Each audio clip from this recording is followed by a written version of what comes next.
বন্ধুরা, তোমরা কেমন আছো? আমার তো বেশ মোটামুটি চলছে।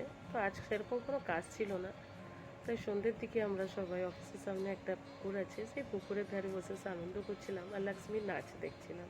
তো লক্ষ্মী বেশ এন্টারটেন করলো আমাদেরও বেশ ভালো লাগলো। আবার যেতে যেতে দেখছি আরও 2-3টে বন্ধু, ওরাও বেশ ঘুরে বেড়াচ্ছে, হাই হ্যালো করে দিয়ে গেল। তো যাই হোক, এই করে সারা সন্ধ্যাটা কাটিয়ে দিলাম। কাজের একটু প্রেশার না থাকলে বেশ ভালোই হয়। তো এই করে আমরা বেরিয়ে পড়লাম রাম সীতার মন্দির দেখতে যাব বলে।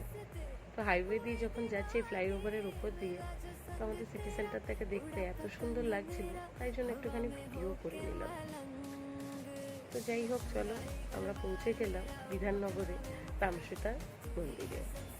তো এখানেও কিছুক্ষণ পুজো দিলাম, বসলাম, বসে বেশ ভালো লাগলো। এই করেই সন্ধ্যাটা কেটে গেল। তারপরে বাড়ির পথে রওনা